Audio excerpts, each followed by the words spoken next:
Fala galera, beleza? Então passando aqui hoje, começando o ano, né? Claro, e sempre, a gente está sempre em atividade, sempre fazendo os nossos exercícios. Vou deixar aqui então algumas dicas simples, claro. Essas dicas são feitas de forma generalista. Se os seus sintomas estiverem intensos, procure sempre o auxílio do seu fisioterapeuta osteopata ou do seu médico primariamente e faça os exercícios de forma com que você perceba que os seus sintomas melhoram e que você tem mais conforto com isso, né? Já recebi algumas mensagens aí desde o final do ano e agora também nesse iníciozinho de ano de pacientes, né, reclamando com dor lombar, associado a isso também, reclamando de alterações do trato gastrointestinal, principalmente de motilidade intestinal. Associado a isso, nós sabemos que é um período onde a gente acaba tendo uma ingesta de alimentos com maior índice de gordura, com maior índice glicêmico, quer dizer, uma sobrecarga metabólica associada a isso também pode levar a uma alteração de motilidade intestinal. Alguns pacientes que já tinham algumas queixas cefálicas, né? Alguns tipos de cefaleia, seja ela uma cefaleia primária ou uma cefaleia secundária. Uma cefaleia primária como a enxaqueca, a gente sabe, né? Que quando em certos períodos onde a motilidade do trato gastrointestinal não está muito favorável, as queixas elas podem vir de formas mais intensas associadas a isso, certo?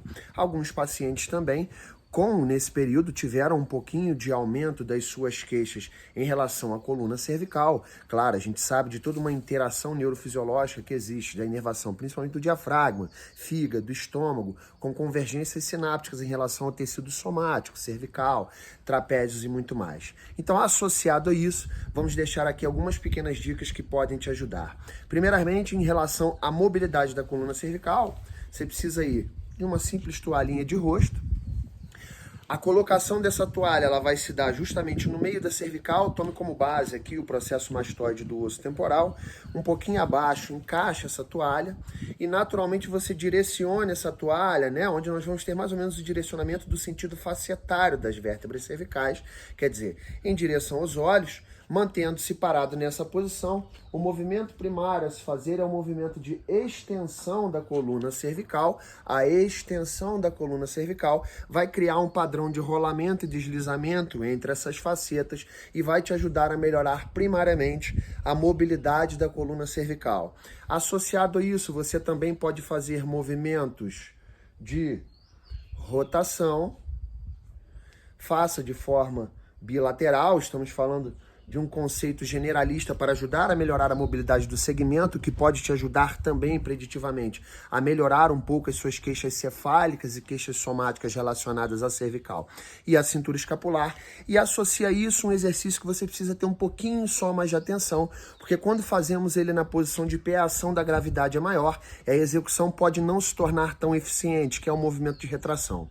Associado ao movimento de retração, nós vamos conseguir trabalhar as curvaturas fisiológicas da coluna cervical, quer dizer, uma extensão da cervical média aumentada e um aumento dessa flexão crânio-cervical, occipito-atloide, atlanto-axial, justamente porque muitos pacientes que têm um padrão de retificação cervical acabam tendo um déficit dos flexores profundos e acabam ficando também com a cabeça extremamente anteriorizada. Então também, com o exercício de retração, nós conseguimos melhorar a mobilidade da coluna cervical média e da coluna cervical alta. E no final, no end feel, você pode fazer um overpressure, quer dizer, uma pressão final, ganhando um pouquinho mais de mobilidade associado a isso. Vamos lá?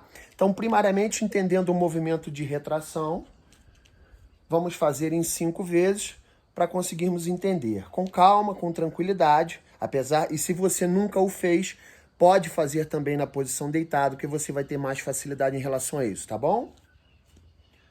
Faço a retração e associo o overpressure. Faço a retração, overpressure.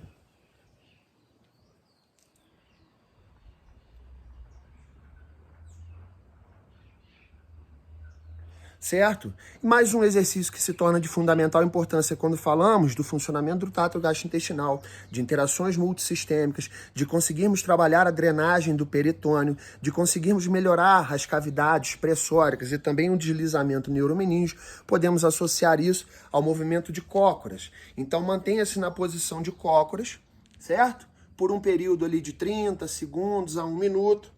você pode associar isso também à flexão da coluna cervical para aumentar um pouco mais ainda a mobilidade de todo o tecido neuromeninge. Valeu? Feliz ano novo para você. Vamos começar forte. Espero que tenha sido válido. Um forte abraço e até breve.